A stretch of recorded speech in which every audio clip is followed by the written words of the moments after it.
Fabio Carrique, linebacker with the Indianapolis Colts.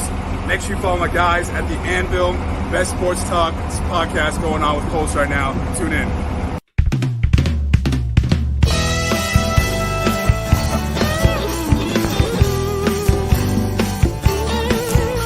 It seems like a Sunday, like anyone before. That's what you think. So you open up the door, you can feel the buzz, you can hear the people singing battle cries. Lucas Oil Stadium's about to come alive.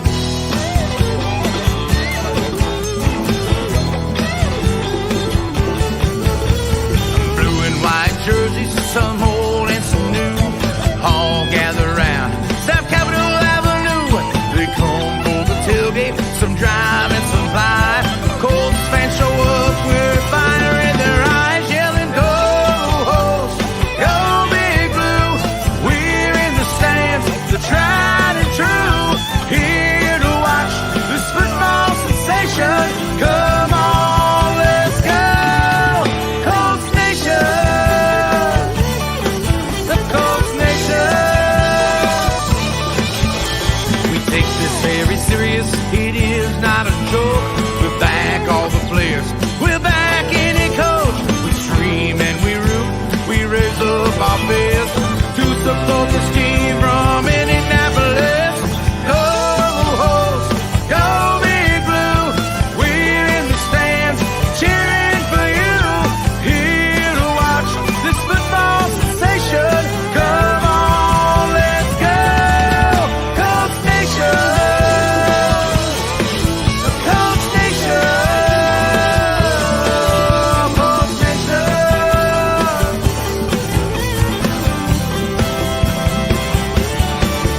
Screaming, go Host, go Big Blue, we're in the stands, the tried and true, here to watch this football sensation. Come on, let's go, Colts Nation, yeah, Colts Nation, that Colts Nation. Come on, let's go, Colts Nation.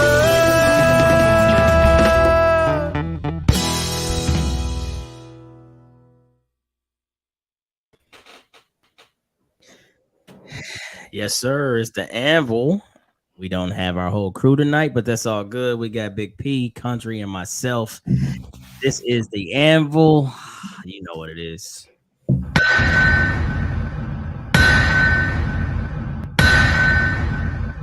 How you boys doing tonight? A little better today. I think Still have the sinus infection. Still sound like Rudolph the Red-Nosed Reindeer, but I'm moving a little better. yeah, some kind of way you passed that shit to me like via a phone call. Evil bastard you. How I'm about sorry. you? How you feeling?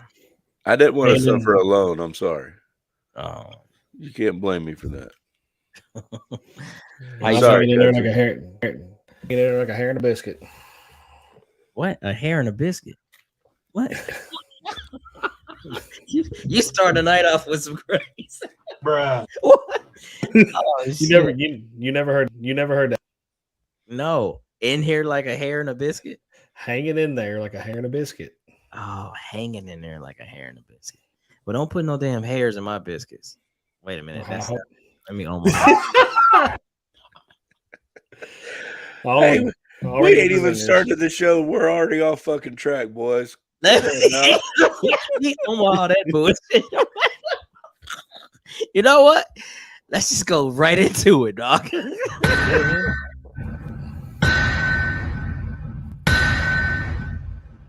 All right, man. Let's talk about Ballard's presser. If you're a Colts fan, I'm sure you've probably seen it by now. Country, thank you for putting us all on the other day when it came out, because it was originally said to not be streamed live, and then I guess it was streamed live, so I didn't catch it live. But I definitely got to watch. It's about 40 minutes before I get my input, because you know I'm a talker. I'm gonna let you guys give your input. So, Country, I'll start with you, man. What was your thoughts on Ballard's presser? I mean, he full responsibility for everything, man. And I mean, I agree to a point, but I don't agree with him to a point because I mean, there was some things obviously that fell on the coaching staff. I mean, a lot of things happened over the season, and what's up, CJ? And but he's gonna, I've took it as him being on a war path per se. I mean, he's fed up with everything. He's ready on this winning record, and he's out for blood. I mean, there's things like he low key professionally said there's going to be talent that's going to be cut. That we had talent that did not produce this year.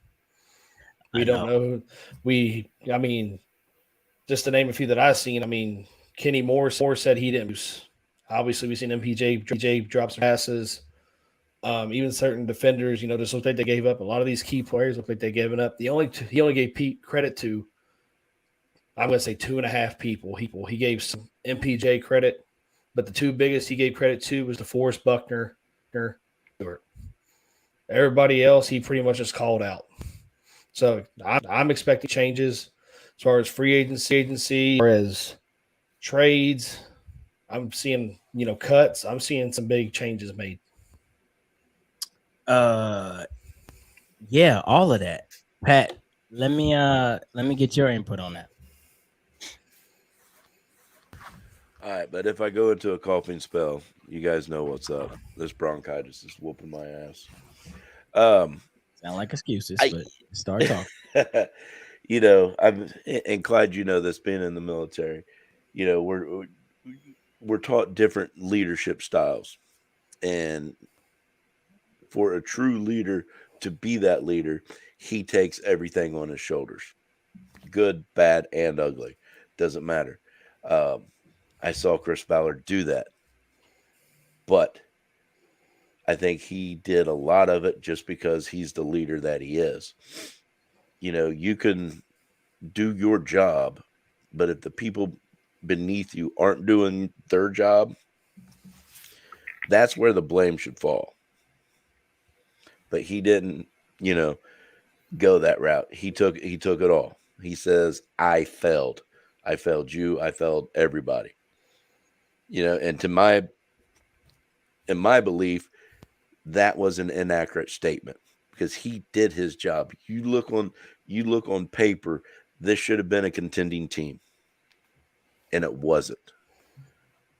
So you can build it, but if they don't produce, man, that's out of anybody's hands, and that's tough to recover from. But I think we got to be fair, though, right? Like, I think his criticisms of himself, and I'm not cutting you off, are that maybe his building style is not working, and I think he took some ownership in that. Now that's different. That's a personal matter in the way he does his things, and that's to me that is showing that you are that guy because you're seeing that what you're doing isn't working. So you're growing past it and trying something else, going down another avenue. You're not just being hard-headed and sticking to that regiment. Right. You notice that, all right, hey, yeah, I really don't go after the shiny players in free agency because my belief is this. Well, last couple of years, that belief really hasn't panned out. So he's admitting that and he's growing from it. That's a good thing. Right. And we as just normal people do that every day in our lives, especially if you got kids, oh yeah, I put my kid in timeout and that didn't do shit.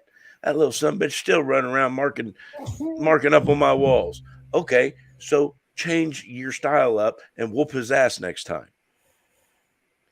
He's doing it on a professional level, with football players, blah, blah, blah. But you get my point.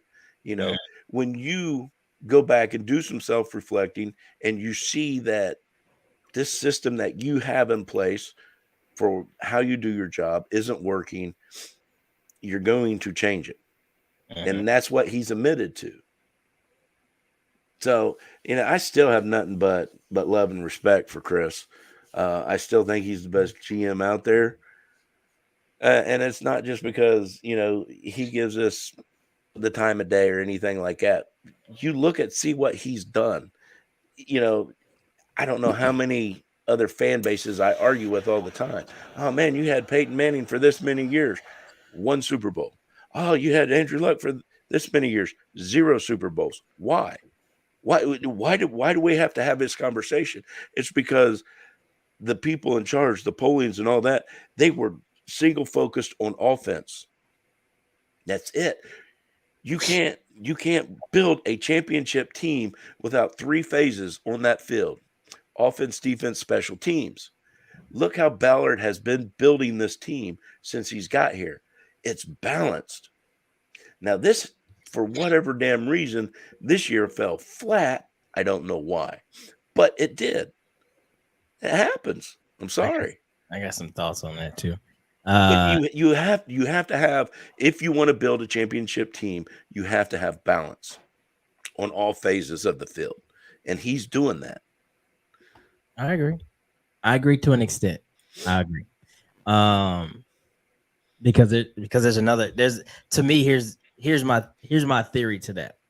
I feel like you have to have a continued success initially in one phase of the game to then make that balance happen versus trying to grow and be balanced all the way through. I think that's why Ballard, if you look at his track record and you look at his record, it is what it is. I don't care how great a man he is. It is the way it is because I think it falls heavily on that. He's tried to grow too equal. So the things with Peyton Manning was he was great. Marvin was great. Edge was great. Offense was great. What did that equal? Every year we were going to be in the playoffs. Every fucking year. Now, how we get over the hump, okay, we realized very early on we got to do something on defense. But instead of doing things on defense, we kept tweaking offense. Let's just get better than we were last year. But I'm saying at least Polian had that initial continuity of success. Like, we can win games. We're going to go to the playoffs. But he never was like, okay, now that we've done that for 3, 4, 5, 6 years in a row, let's build the defense. And I think that was kind of why Peyton had the struggles he had. But Ballard's like, no, I'm going to get one offensive piece. Awesome. I got one defensive piece. Awesome. Get a special teams piece. Awesome. Go back to offense now. And I think that is definitely a way to do things. But I also think you have a slower, more snail pace, growth with that. And I think that's where he's hitting his wall now. Because think about what he's about to do. I'm not one that believes he's about to gut the team. But I believe that players, and it started last year, trading Naheem, players that are very much his guys because he drafted them, he might be at that end of the road with them because it's been 3-4 years and the team hasn't taken a step. And we're going to see these players who are still very damn good players go somewhere and contribute and be great for these other teams. Is that you in that hat? What hat? Yeah, that's me. So, but no, so I think that's kind of like you were camouflaged, so she couldn't tell. Oh, I see. I guess that's kind of like my theory. I feel like we should have by now been great, really great in one area, and then Joshua, stop. That area would have got us like a continued success. That's kind of my theory on that. But did you get a chance to watch the presser, CJ? And welcome to the show, by the way. On CP time. Hello, everybody. How y'all doing today? Hope everybody having a blessed day. Yes, I did have a chance to watch the press, and I think Chris Ballard is actually starting to see, like, you know what, maybe going this route that I've been doing, it's not always going to be completely right. Like you say, he's always going to be equal, and he's starting to see, like, okay, maybe we need to spend some money in the free agents, get a star caliber player on offense, like aka wide receiver wise. I mean, I'm just because he been real. He's like, hey, guys is not stepping up. Guys are not stepping up, and people need to step up. We paying you money. I mean, we see what Paris Campbell, he's stepped up his game. I'm not saying like he's a top tier, but he stepped his game up. but other players need to. He said he gave Michael Pittman Jr. his praise, his flowers. Like, yo, I love MPJ. You know, he's a dog. He goes out there, but we need more players to step up and do what they have to do. And obviously, we have not known the players have done that. So I think he's about to go out here, spend some money to get some star caliber players and maybe a better lineman, and then just go with the draft with the new coach. So bring Rebecca's post back up. So very much, absolutely, Becca. Naheem asked to be traded, but I believe Naheem asked to be traded because the thought was everybody went out to training camp, and Frank Reich himself said, "Hey, if you're a fantasy player, you might want to pick up Naheem this year." And Naheem probably took that as they finally realized how they want to utilize my talents, and I'm more than just a punt returner, kick returner. And we definitely seen what he's done over the years, you know, in the running game and in the passing game. But I mean, I remember being back on Indy Boys. Me and the boys would talk about on there like some kind of way Naheem needs to be schemed in like 25 plays. But we would watch games where Naheem would be on the field 5 plays, the whole shit, 5 plays. And then people say, oh, well, you have him and JT and this and that. But the moral of that story is without always having to go to the Wildcat package, Naheem was a better receiver than probably anybody we had, with the exception of T.Y. Yeah, because I remember when we had an interview, I asked Ballard, is there a chance that one of our running backs could be Naeem Hines, could be a slot receiver or whatever? He said there's a chance that he could be. Right. And it never did happen. And that was always my thing. I'm like, not that he had to totally give up his, you know, moniker as RB, but shit, he very much could have been on the field in every 3 receiver set. He would have been one of my receivers. Absolutely. Like, so I think, to go to Becca's point, yes, he asked for that, but I think he asked for that because Naheem is a player and he wanted to be on the field. He wanted to be utilized more. Well, and you know, and back, he's go ahead. They were. I was gonna say if you think back, put out there several times that he was gonna be used more in the slot. Yeah. Ballard didn't know quite what the playbook was at the time that I think CJ asked that question. But going forward, because said we're going to use him in the slot more, and as the season progressed, they kept asking about Naheem's position as a slot. He's like, yeah, we are going to utilize him more. That never happened. Right. No, that's very true. And I mean, that's going to affect any player. And he didn't leave here in an ugly state, like in a contract situation or a holdout or something like that. But he just wanted to be utilized. Now, I feel like he has to work his way into the Buffalo offense because they don't utilize him a lot either. And he's in a very, you know, in my opinion, stacked backfield. Not saying these guys are great, but Singletary's their number one. Then they got the young kid Cook, and now they got him. So he's almost in the same position. He had Marlon Mack and, you know, JT and him for 1 year, you know what I mean, or 2 years actually. So he's kind of in that same position where he's number 3. So hopefully that works out for him, and we definitely can see what he can do in the kickoff game. Because look what he did, you know, last week. He took 2 of them to the house.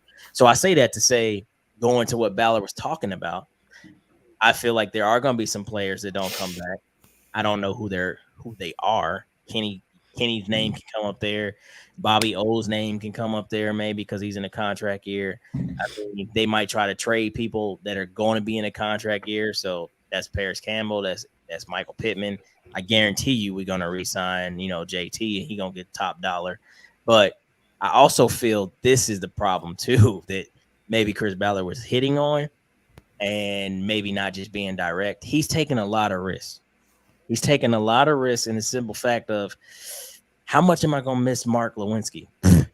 How much am I going to miss Chris Reed? How much am I going to miss, you know, these guys? Shit, you can go back to, oh boy, what's the Titans? Who do we let the Titans? AJ Brown. Who we went to? No, Dennis Kelly. No. We're talking about defense man. Not Toure. DeMarco. No. Oh, the defensive tackle. Autry, Danico. Autry, yes. Autry, yeah. How much am I gonna miss this guy? How much am I gonna miss that guy? And lo and behold, we have missed those guys. Who would have thought? I mean, how much am I gonna miss Eric Fisher? Oh my God, he wasn't great in pass protection, but he was great in the running department. Like I'm sitting there watching that offensive line moves that he made. Yeah, I'm watching JT highlights from 2021. I'm like, dude, anybody that understands that's the 2 hole, that's the 4 hole, that's the 6 hole, what can run through these gaps that he had in 2021. And here we are saying, oh, well, this is what we did as Colts fans. And I'm not saying it had anything to do with Chris Ballard's thought processes, but this is what we did. Oh, fucking Eric Fisher sucks. Oh, Carson Wentz sucks. Oh, we don't need them. And then we come back and be 4-12-1. Ain't no holes to be seen in 2022. Yeah. Matt Ryan, oh, he's 10 times better than Carson Wentz. Okay. Let me Becca, I've been seeing that too, and just to remind everybody, right now is the season of speculation from everybody. MPJ is not getting traded. You're going to hear Quentin Nelson's going to be involved in a trade. Darius Leonard, MPJ. I've even heard Taylor is in consideration for a trade. But right now is just a season of speculation. You got to wait until all the dominoes fall, or you hear it from Scheffner or somebody like that. I wouldn't believe any rumor. Like he's saying, pretty much it's smoke and mirrors right now. Smoke and mirrors. So don't believe the hype. You know. Well, also, like I've seen the post that she's talking about, and it's like a Twitter format, but there's no name, like nobody's name, not even a regular person's name, not a blue check mark name, nothing. Well, scheming. I ain't gonna say nothing. Scheming. But with that said, you know, the presser was real. I think one thing, and there's the Colts fan base is always gonna be split. It's a time for Ballard to leave. Do we still want him? He only got 1 playoff win. We only been in the playoffs twice. Like all this type of stuff, right? But I think consistency is the key, right? And I know it's going to take a lot for Jim Irsay to let him go. Why? Because Jim Irsay, in my opinion, like adores the guy. Like, and so despite what we might get and what we don't get, he's not blowing our money, right? He's not just trashing our money. Like, oh God, you remember how y'all favorite GM came in and bought all these dudes that were like already like 33 years old and not really good football players anymore, and then was like, oh, we broke as hell now. He's not doing that. But I think his conservative approach that, hey, we're going to develop these guys, that's what he's going to have to let go of a little bit. I think we say this every season. This is going into year 6 for him. But I think that this is the first humbling season. We've missed the playoffs in the last 2 years, sure. But we ain't been 4-12-1. You know what I mean? Like, sure, we were lottery because Andrew Luck retired on us, and then therefore we got, Big Q. But we haven't been 4-12-1 with a team that, as you said, was built to compete and maybe would have been a contender. That was a wake-up call for a lot of people. A lot of people. And so I think that, first, you gotta look at the man in the mirror, number 1.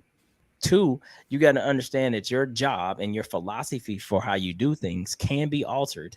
But are you willing to do that, even if it takes you out of your normal? That's what Chris is going to probably have to have that conversation with himself this offseason. Like, I don't need to jump. I mean, we don't even have the money to go out and get every big name free agency. But what I'm also saying is if I understand I have this piece and that piece, I'm not going to sit here and say, well, I got 2 or 3 developing wide receivers and we'll see how it goes. I don't think he can do that no more. That's facts. No. I don't think he can be like, oh, well, I know I got this piece and that piece and that piece on the line. I think I can throw in this guy that was a 7th rounder and we'll bring him up to speed. Yeah, I don't know. You can't go in there saying Matt Pryor is my guy and he's by far the worst left tackle in the whole NFL. That was the type of shit, like when I say you taking them big risks and not understanding how risky they were, because as Colts fans, we'd be like, man, Eric Fisher's terrible.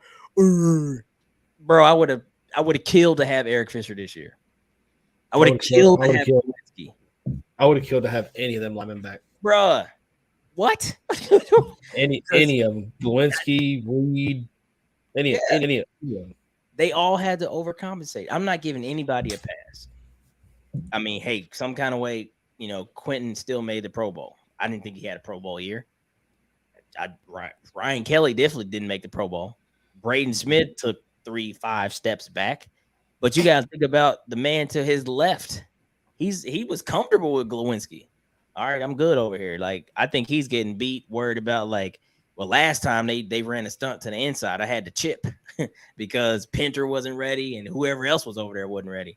So I just, whatever. I'm not making any excuses, but that's an adjustment for the guys that are even the guys. You know what I'm saying? It's an adjustment for Jonathan Taylor, who's used to seeing fucking daylight and got none.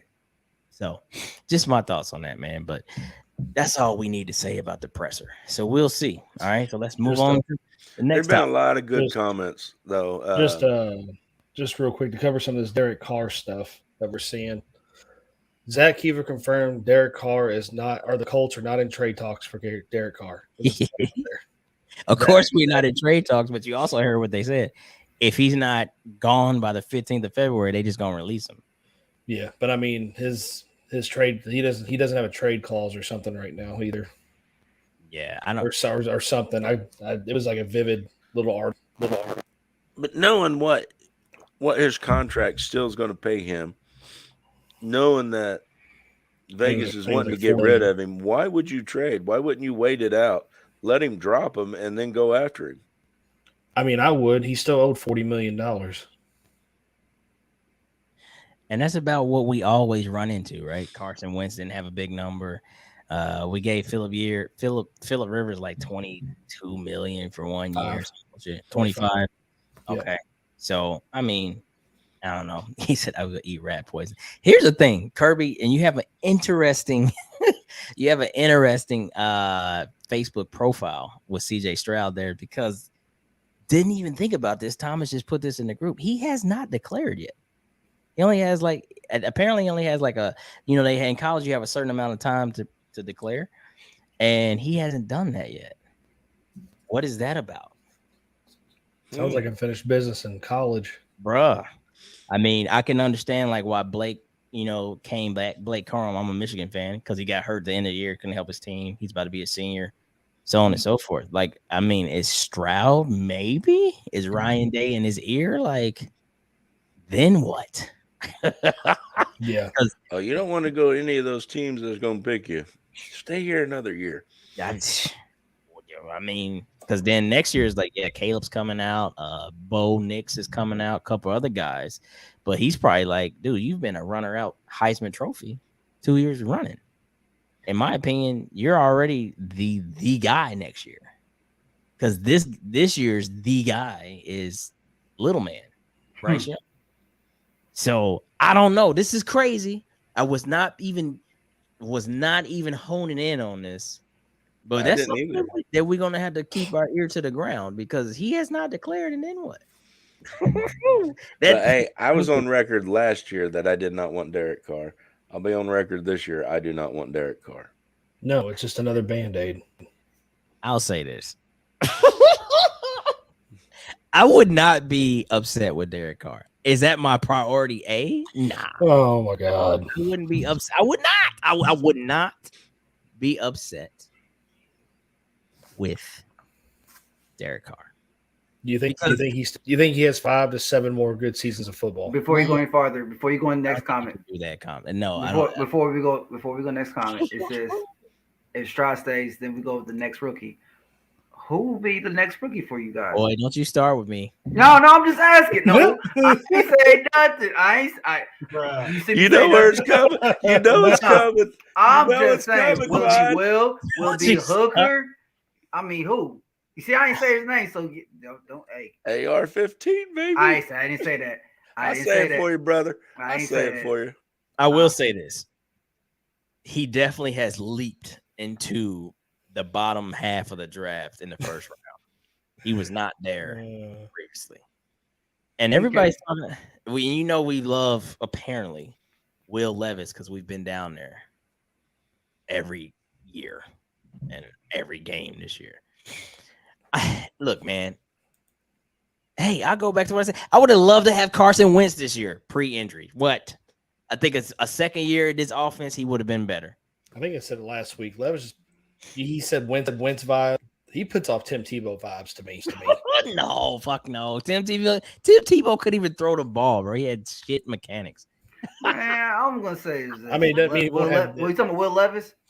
Yeah. Oh man, no. Now Will Levis can throw the ball. He probably throw the ball, but I'm talking about like his pro. I'm talking about like in the pro level of play. I'm not talking about like his mechanics and like technical shit. I'm talking about his like just the whole vibe. Like I feel be successful for like a little bit and then just nosedive. Oh, okay. Jacoby needs to go. So here's but then you got to ask yourself, man, like why do y'all feel like when people hear names, people say no. But if you go to Derek Carr's career, what he's been in 9 years, 9. He's on the top 15 quarterbacks in those 9 years. He's like number 12 for yardage. I think he was 8th this year or something. But that's what I'm saying, for yardage and touchdowns, he's up there. Like, look, man, let's not sugarcoat this, okay? I understand Devontae Adams is an absolute dog. He's been a dog his whole life. But he's never had a season like he's had this year. I think this is his best season. I could be wrong, but I think this is his best season touchdown and yardage. He set all Raider records, breaking Tim Brown stuff. But I would have to check. I've heard the same thing. Yeah, somebody check me if I'm wrong here to see if he had a better season in Green Bay than he had this year. And who was his quarterback? The Raiders was a shit show other than Brandon or what's his name? Jacobs and Adams. Because Waller was hurt, Renfro was hurt. But Derek Carr is not. I am not advocating for him like that's our priority number one for all the fans that's watching right now. But what I'm saying is, I think this is a better option than Phillip Rivers, Matt Ryan, even Carson Wentz, Jacoby Brissett, anybody that's been after luck, post luck. This is the best option of all of them. We can leave that there. About that? Good. Going back to comment. He said he can't. Levis can't read a defense. He went to Kentucky, bro. He's lucky he can even read. Oh, come on, bro. That's brutal. Bro. Saying.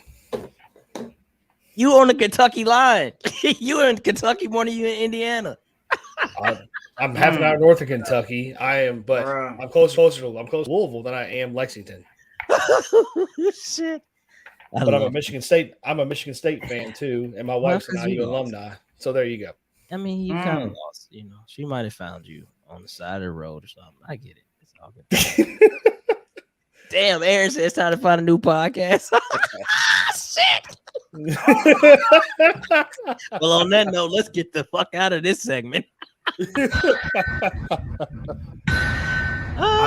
just want to say that 2021 with the Packers, that was his best season. So 21 was his best one? Yeah, with the Packers. I know it's pretty close. So I mean, he goes from Aaron Rodgers to Derek Carr. Yeah. And I mean, it was still pretty damn good. So okay, but here we go. So changing total speed here, moving into a different realm. So in that same presser, Jim Irsay spoke through Chris Ballard in saying that ultimately Chris Ballard will have the lead on the stick, but I think Irsay will have the final when it comes to our news coach will be. Yeah. But because some tough questions, I mean, these dudes were not letting up. They were at what? I'm not going there. But some tough questions are being asked. And somebody asked the question along the lines of basically, have your roles reduced since taking the job?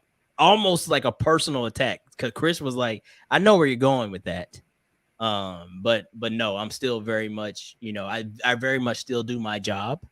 But yeah, somebody was basically like, his Irsay stepped on your toes. And this is one of the areas like, will you be the person leading the coaching search? So with that said, look at Bailey. With that said, how do y'all feel about the coaches so far that have been listed And is any one of them jumping off the page for what y'all know? And what is just y'all thoughts in general on what the next coach should bring? I have a lot to say about this, so of course I'm gonna go last. But we started with Country last time. We'll start with you, Carve. Any of these coaches jump off the page? And we're definitely. Oh, before you start, I'll say this: we definitely gonna meet the Rooney Rule because there's like 4 black people on there. Just yeah. I remember that was an issue by hiring Saturday, so we definitely gonna make sure we cover the Rooney Rule. But anyway, go ahead, Carver. My bad. All right, so it was a couple of them that caught my eye. It was the coach from the Eagles. It was the offense coordinator Eagles. Okay, there you go. Yeah, him and the Rams defense coordinator. Raheem. Yeah, Raheem. Raheem Yeah, them two are the only ones that really spoke out to me. I'm the other guys, the Detroit team. Yeah, I'm just not with that. I don't know. Detroit was they cool, but the Detroit offensive coordinator. I mean, they had really good numbers on offense, bro. Tons of them. I'm cool. I'm sorry, I'm not a Lions fan. Never been. Bruh. I already know. Pat knows what to do with the Eagles.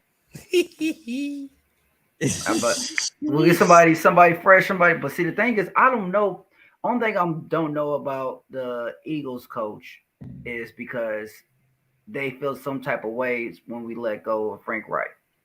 So I don't know if he's gonna be like, nah, I ain't gonna try to come here because they did my boy Frank dirty. So why should I come here? I knew it.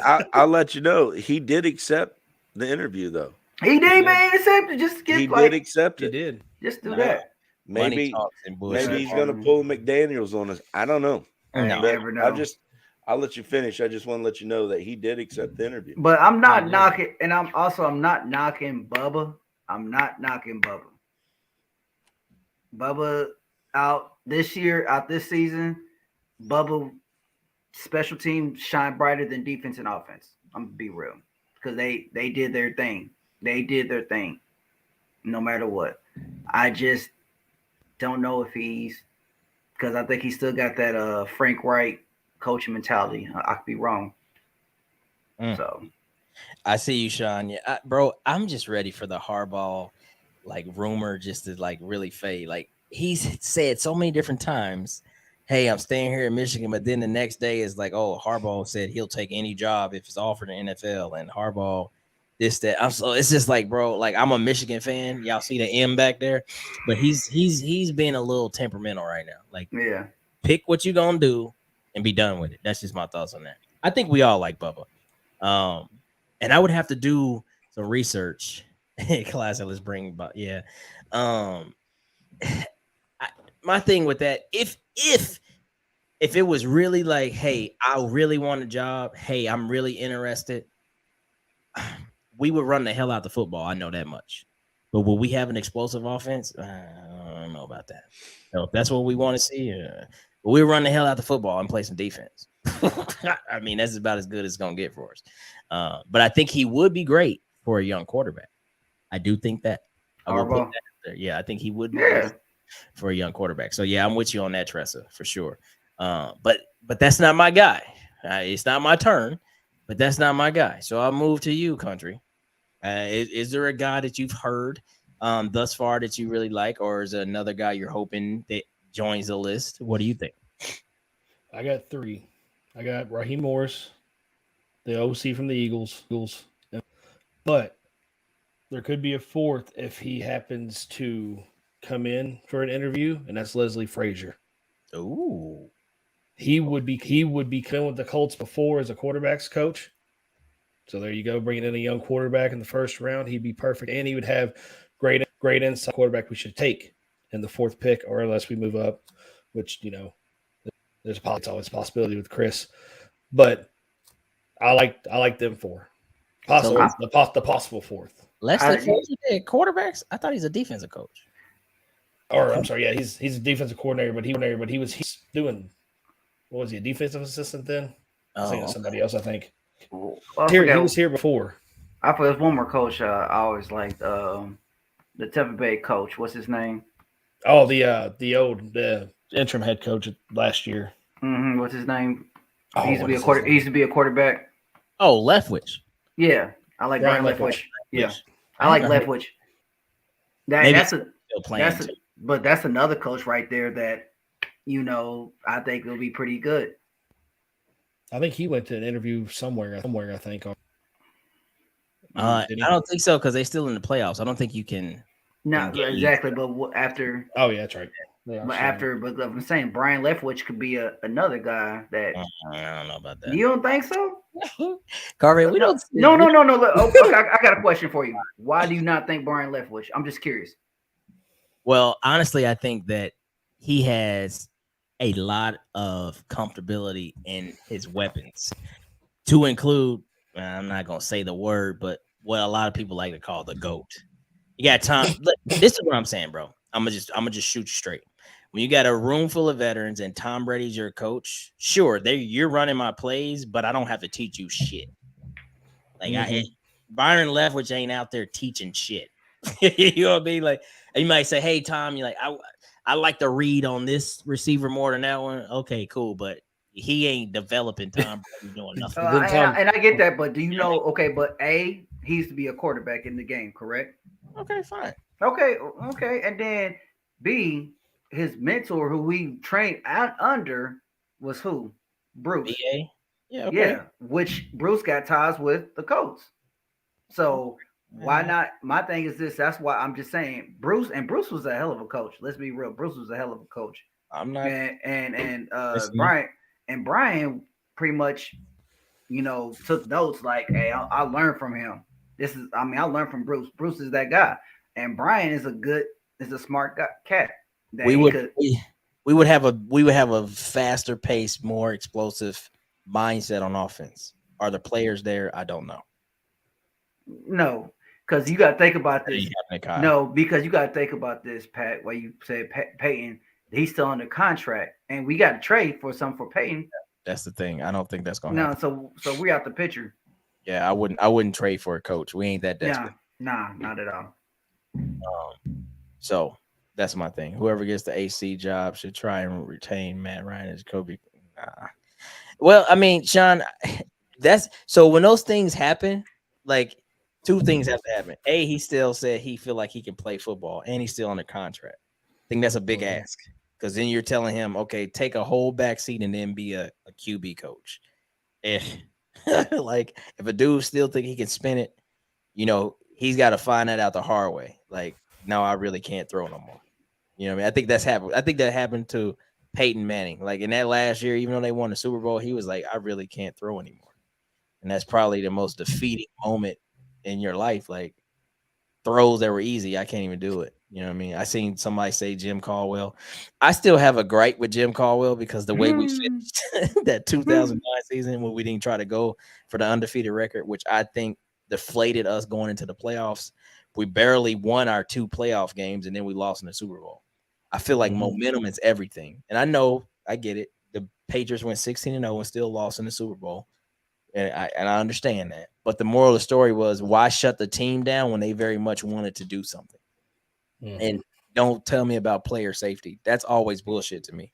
If I've played that many weeks and I'm that close to history, if I'm bound to get an injury, it's bound to happen regardless. So I'm just that a Big P.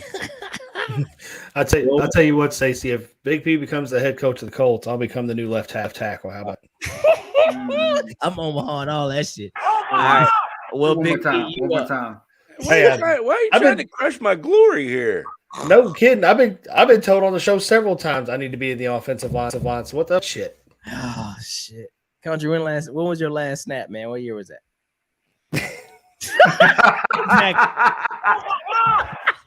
He said, what's your 40? What's your 40? No.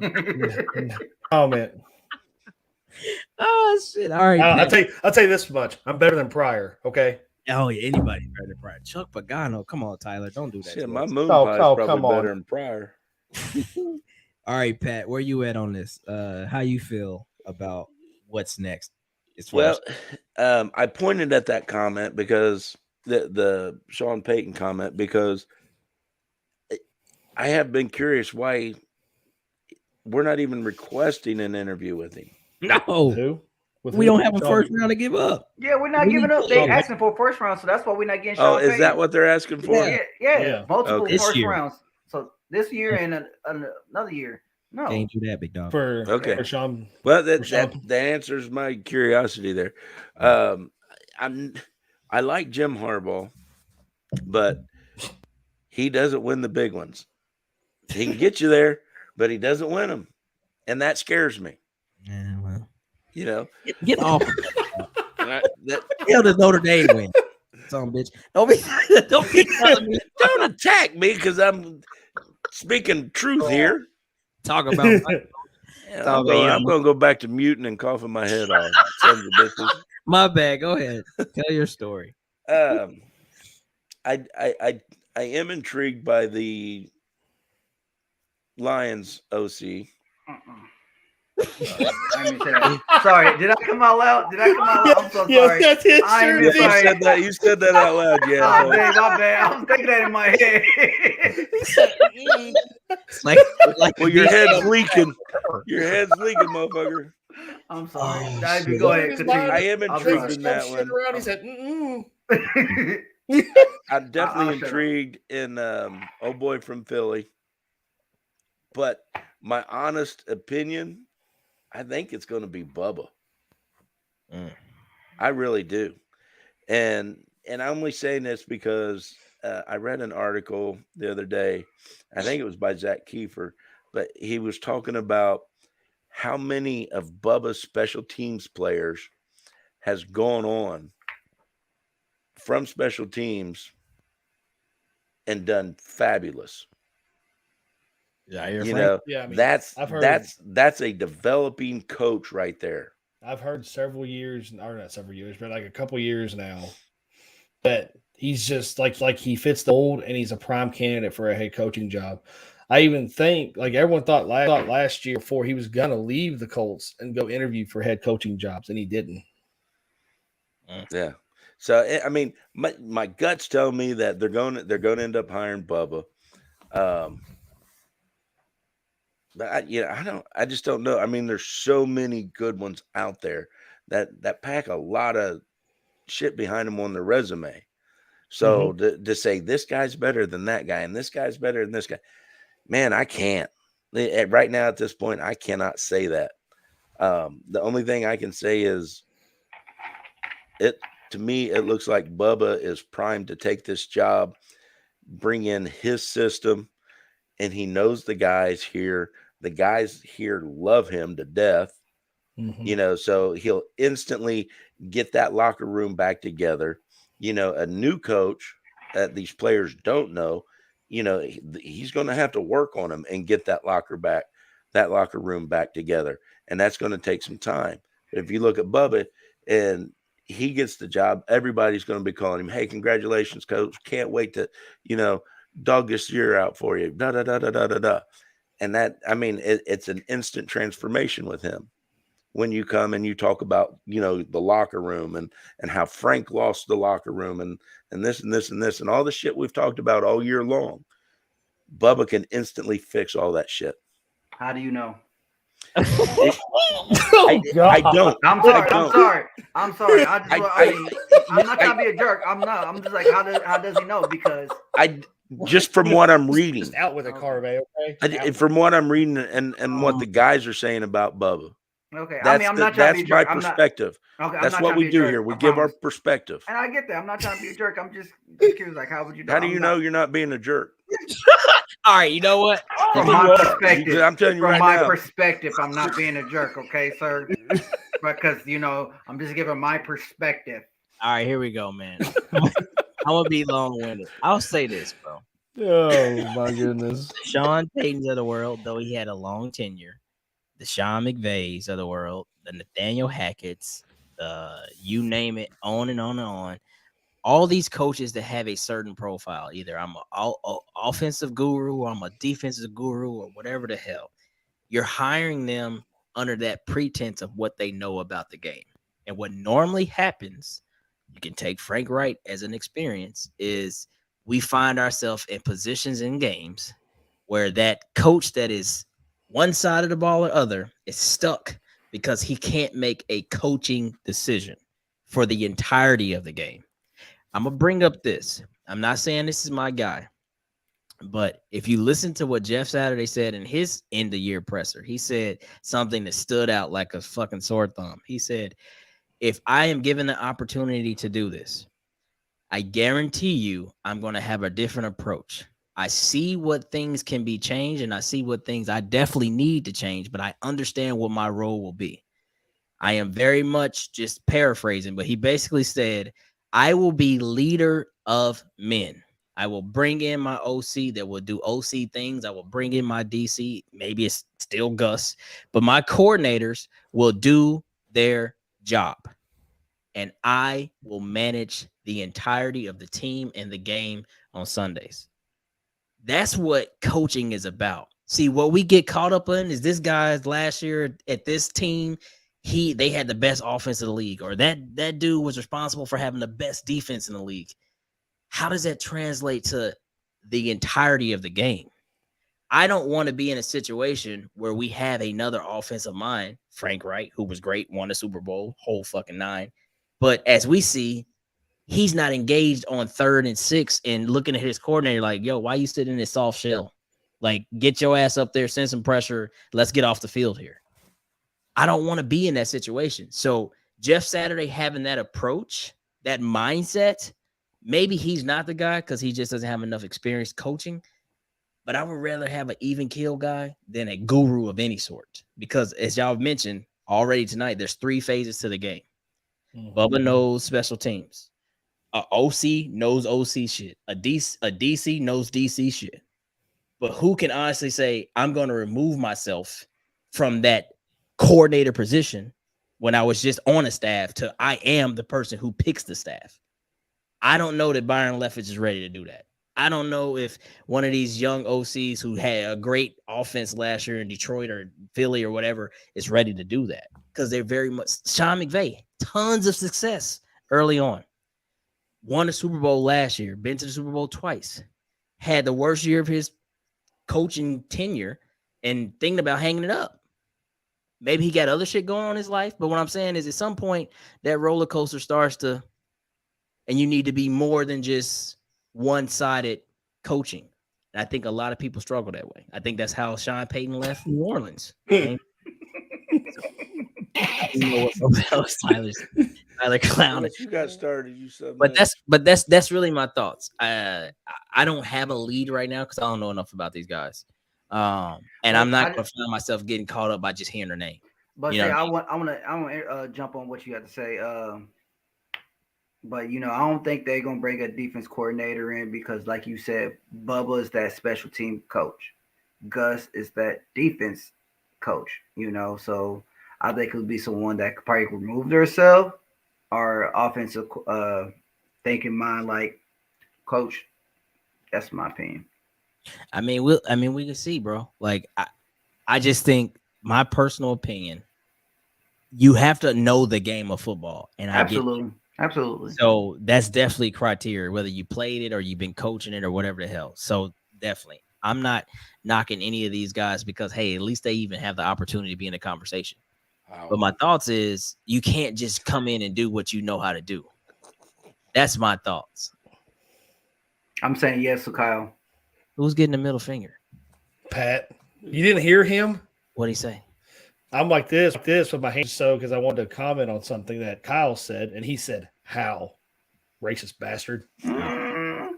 Jesus Christ. That wasn't racist. That was recognizing your nationality.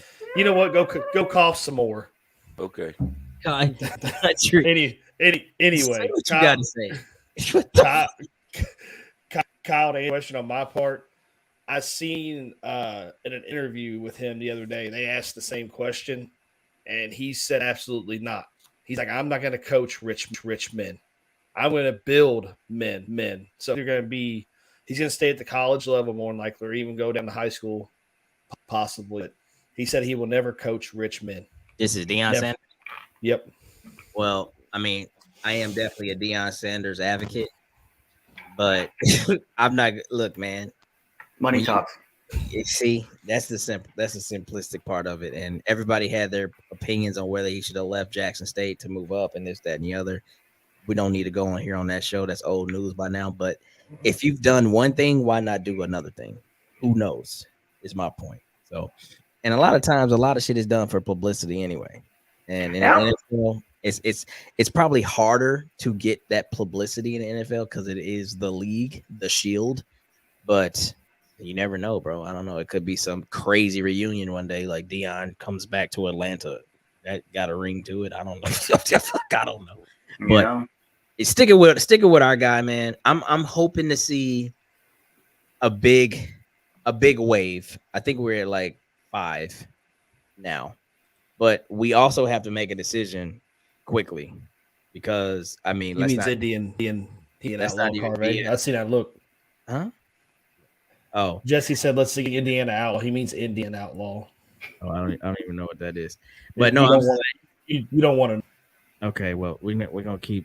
It's a we're gonna great keep that song. type of stuff out of here. But what I'm saying is, we have to get ready for the combine, which is early March.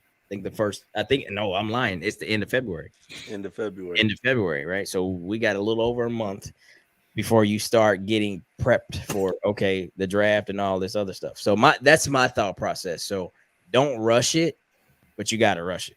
Like the coach needs to be locked in by championship weekend at the latest. Yeah. Super Bowl. Don't rush the process, just rush the timing. Yeah, so they're doing their due diligence by getting these interviews like right now. Like season just ended, Sunday for us, and we've already had 2 or 3 already. So yeah, get them all in, line them up, talk to them, see what's good, see what's bad, see what you don't like, make a decision by next week. What is? Do you know these people? Yeah, Jesse's the founder of the nonprofit I'm working with, and Luke is a coworker of mine. These are some tough dudes, man. We usually don't try to bring that type. I work with a bunch of truck drivers. What do you expect? Well, as long as they're not hurting your feelings. No, not at all. Mid-February to hire the coach? That couldn't have. That's what he said. He said up to mid-February. Bullshit. What the fuck?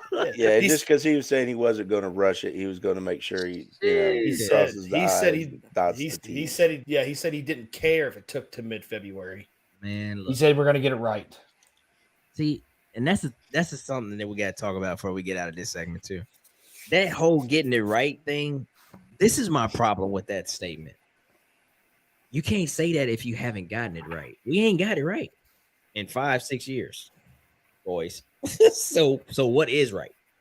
You know what I'm saying? He was talking about going trading away the farm to get that one guy for the coach, mainly quarterback. No, not the coach. He was talking about getting it right for the quarterback, and doing whatever it takes to move up to get that guy. He said you better make sure it's the right guy, and you better be right. No, but he's talking about February, right? I'm just talking about that. Now that's a different process, but yeah, I don't feel like we need to. At 4, I'm way more comfortable than I was at 5 for the draft. But again, let's see if CJ Stroud even declares, because I did not know that he hadn't declared yet. I didn't either. So I don't know what that's about. And Thomas, you better be right, because we're reporting your news. All right. So let's get out of this segment and move into the last thing, which we'll just focus on the league real quick.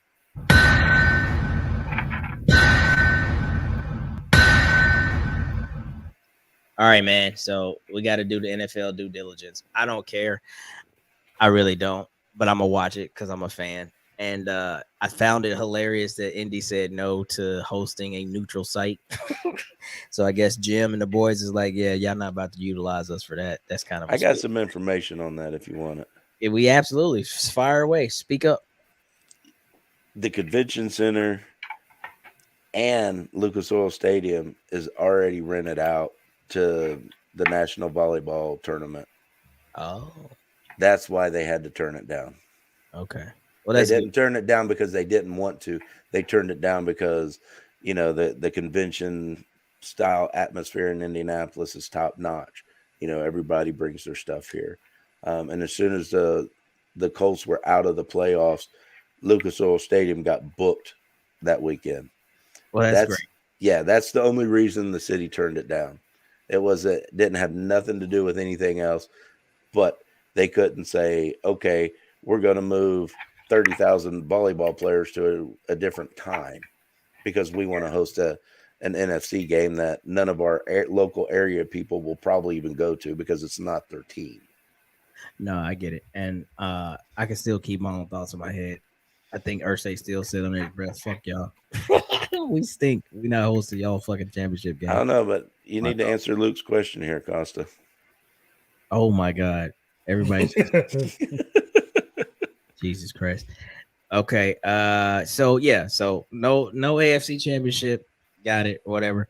But what's y'all predictions? I mean, we have to do the due diligence and just go through the motions. So what's y'all predictions for the playoffs in whole? We don't have to break down every game because I don't care. But yeah, I don't care so much. I don't even know who's playing this weekend. Who the Jags playing? They're playing the Chargers. Yep, they're playing the Chargers. Jags win.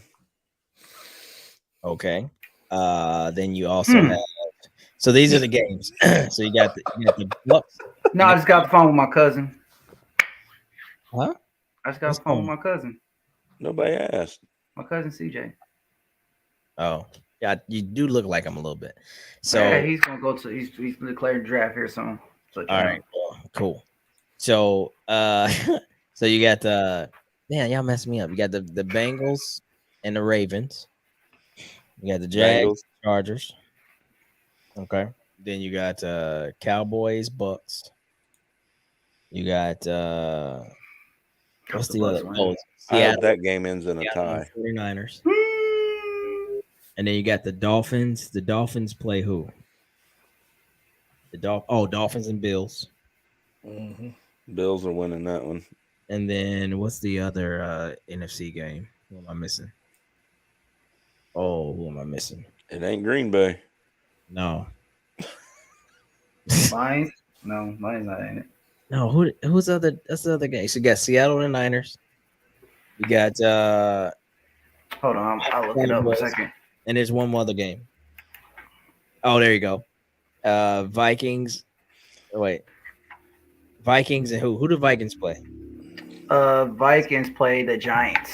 There you go. Vikings, Giants. Because the Eagles got to buy and the Bills got to buy. Or no, the Eagles got to buy. Kansas City. Yeah. So I'm going. I mean, this weekend games, I guess I can go. I really think the Chargers. I need the Chargers. No, absolutely not, Tressa. We'll be giving podcasts every week still. Every week. You can't get rid of us, girl. So we like that hair in a biscuit. Hair hanging in a biscuit. Right. Yeah, that one. Yeah. So you got. I'm going the Chargers. I'm going the Cowboys. I'm going the Vikings. I'm going the Niners. Bills. Bengals. Luke's getting a black eye tomorrow. Luke, you need to take your drunk ass to bed. Super Bowl. I go KC. Oh God, Jesse. KC and I guess the right thing is to say KC and Philly, but I think it's probably gonna be. I'm about to really get crazy here. I think it's gonna be KC and Dallas, bro. Don't say that. I mean, it's theirs for the taking, bro. I know. I think it's gonna be KC and Dallas, bro. I'm just gonna get through this week. I'm saying Buffalo and Philly. No. Buffalo and Philly. Okay. That's what I'm calling. That's what I say. That's what I was going to say too.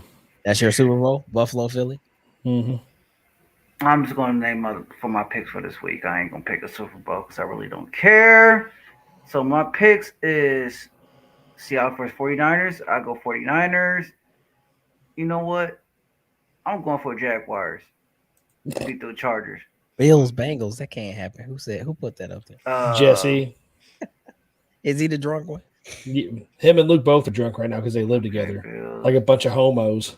Bro, you know what? Bruh. I know there's some Brokeback Mountain going on in them damn trucks.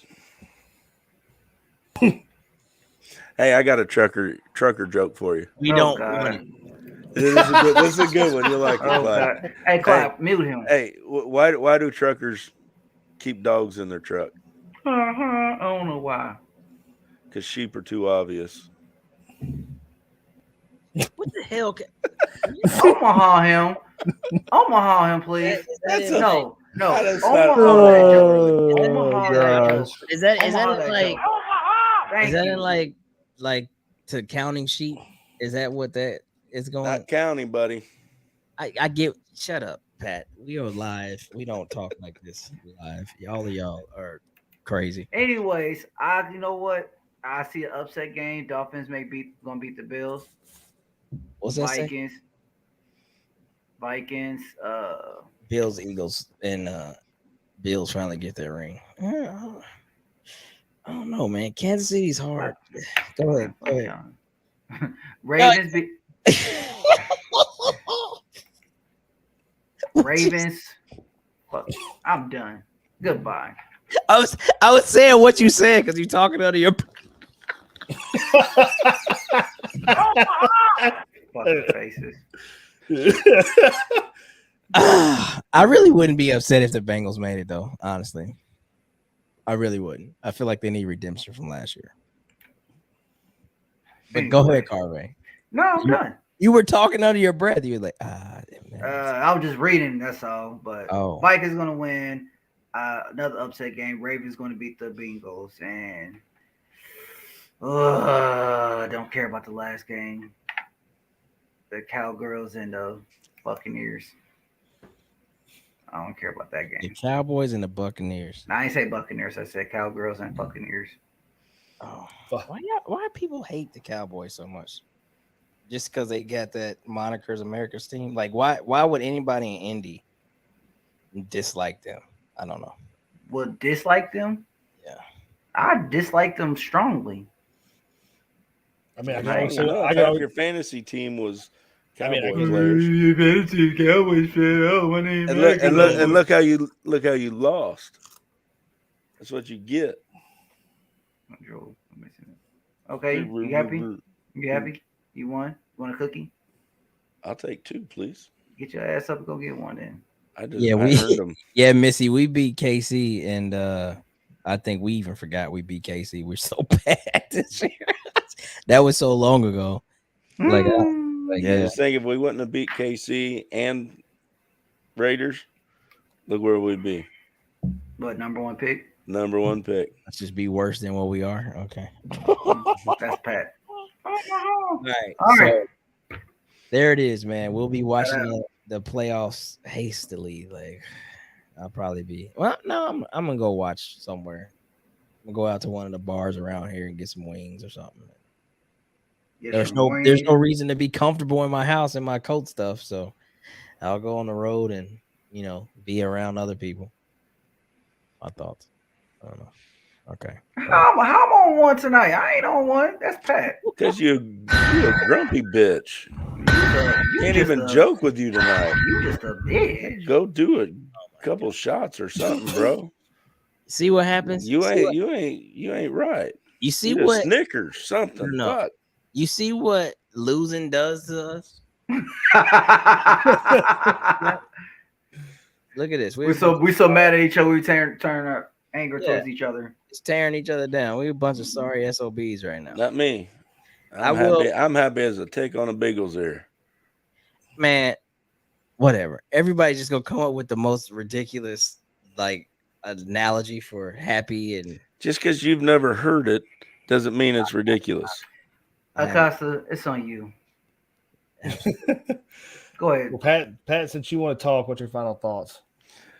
My final thoughts is I still believe in Ballard. I still trust Ballard. I'm going to wait until all the chips fall, and we'll pick it up from there and get ready for next season. We got big plans for the tailgate for next season. Got a lot of good shit happening. I'm excited. Yeah, Chris, we still love you. We hope that you accept our invite to be on the show again this year. We won't grill you. But just know Coast Nation as a whole, they are definitely getting a little impatient. Oh, hell no. Cliff Kingsbury, good night. I thought he was a bad hire right out of college. And you see how that went. So, all right. Who's next, country? Go ahead, Clyde. Oh, am I next? All right, cool. Yeah. I would like to say thank you to all the people that came out to tailgate, supported. It's not to single anybody out or anything like that, but there are definitely a few individuals, Rebecca, Daniel, Steve, Adam J. Oh my goodness. A couple more coming to my mind. I can't just think of their names off the top. You guys showed up at every tailgate and pitched the Anvil to anybody that would listen. As well as people on here, Stacy, Tressa, everybody that comes to the podcast weekly and puts us out there. We appreciate all that. And then for this to be our first year as a podcast, though we all had been doing our little podcasting in other, areas, but to come together as a team and everything that we accomplished this year is solely because of the support you guys give us. So we appreciate you guys. We cannot wait till next year to have you guys be more a part of the tailgate. Adam J blessed us with an amazing gift. It's going to just make our podcast, our tailgate, our ability to do things that much more greater. So some of you guys know, but some of you guys don't know. So just wait and see. It's going to be a new edition next year. But yeah, man, this has been a crazy ride for everybody that we had the privilege to talk to. Zach Kiefer. Oh my God. Zaire twice this year. Chris Ballard, of course. Bob Kravitz. Oh my goodness, bro. Like amazing things that we accomplished in our first year together. So all I can say is thank you. Let me find my applaud button. I want to say it's any, mini, miny. Oh, tell them who we got next week. You tell them because I don't remember her name. A former Colts writer. She now works for Wish TV, Heather Lloyd. One hell of a smart woman when it comes to why she want to be on the show, Pat? Talk football with us. Oh, anything else? Nope. That's Are it. you sure? Just talk football. We're not going to talk about me wearing no damn Texans jersey. You know she's going to bring it up, right? Got to bring it up. No, she's going to be like, what was you thinking? Okay, so we got her next week. So look at that, man. Just the blessings keep coming. And Pat, by the way, you're famous. You made bar stools. You made SVP with your Texans jersey and Colts hat. The memes. I still haven't seen the SVP one. I still haven't seen it. Yeah, it was pretty good. It was pretty good. But yeah, man. So yes, Missy, when you're in town, definitely find our tailgate. You will not forget it. Absolutely. Tyler, you've been one of them too. Thank you so much. So that's my part, man. I'm sorry. I got long-winded. A lot of love in my heart. Yeah, and I'll definitely second that final thoughts, Clyde. Me too. Thank you, everybody. We've said it before on this show. You guys are the driving force, the validating force behind what we do. 100% love to all you guys out there. Indeed. Go ahead, CJ. Final thoughts, brother. Yes, I agree with Pal. I salute y'all. Thank you so much for the support and love. I want to give a shout out to my son, my eldest son, AJ. You know, his birthday is Monday. He's turning 13. God, I'm old. So I want to give a shout out to my baby boy, my son AJ. Man, happy birthday! Dad loves you. Yeah, man, just stick around. Also, again, if CJ Stroud doesn't declare AR-15, that's it. I knew he would go get it in there on the slide. I knew it. He had that look in his eye. Acosta, it's on you. Go. Before you no, go. you can't. You already said your final word. It's an update. We reached out to Sean Payton, but we have not requested to actually interview him yet. But we reached out to the Saints about Sean Payton. Okay. So. All right. Well, Acosta, go ahead. So this man won't say That's nothing else. bitch. AR-15. I'll definitely follow up with everybody by saying thank you, everybody, for a wonderful, fun, blessed football season, for coming out and, coming and watching our show every week. Thank you all from my heart, all of our hearts. Again, thank you all so much. My final thoughts are I'm in for one of the busiest years of my life, but it's also going to be one of the most blessed. Yeah, I mean, I've been tired a lot here lately. That's why I haven't been making a couple shows. Been meaning to get rest, but a lot of big things happen in my life right now, positively. My day job, which pays my bills. I get to come on here with my brothers each and every week. We're this brand. I announced, a few weeks ago that I joined up with a nonprofit to help veterans and first responders. That's going to be we're busy launching that right now, trying to get that off the ground. But you know what, man, it's a blessing. I can't say much more about that how big of a blessing it is. It's all going to be worth it in the end. And I need to see what this year brings for all that, and then also this past year with all the things that we've done, the training camps, the media passes, the interviews, the meet and greets, just, meeting players, meeting all this coaching staff. It's been great. It's been fun. I never thought I'd be doing that. So, it's brought me closer to the Colts than ever. For my dream, still is my dream. I love it to death. I'm passionate about it, and this is the best way I can continue that passion. So, again, extremely blessed. Those are my final thoughts. If anyone's got anything else real quick, anybody? Nope. No, you do sound like what was that dude's name from MTV in the 80s? Max, remember him? He should be like, like you got like a little glitchy thing going on today, country. It's like I'm tired, dude. I'm tired. No, I just think it's the whatchamacallit. I think it's your connection. Yeah, it's like Patrick. Y'all remember that? I'm not the only one that remembers him. I remember it. I remember him. Look at Patrick. Patrick, you're the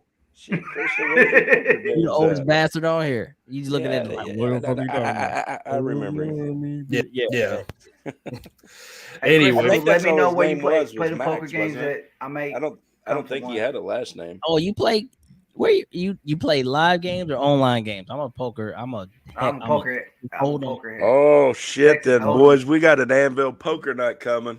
Fucking right, we do. Let's go. Come on I'm now. with it. Hey, Crystal, if you run like an online game or something, let me know. But if it's only just real in person, I don't live in Indy. But yeah, hit up our messenger. She's in Atlanta. Hey, like I said, let me know because I'm with it. Oh, okay. I'm definitely down. I play poker every night online. I mean, Crystal, if you need, authentication, stuff like that sanctioned, I'm Native American. Open up a casino, we can do that and take especially Pat's money. So with that being said, we love y'all to death. Tune in next week for our special guest. Remember, no drinking and driving. Stay blessed.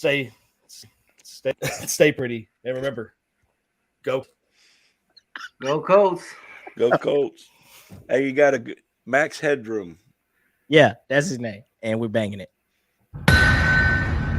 Bang that head. He said on the felt. I'm with it.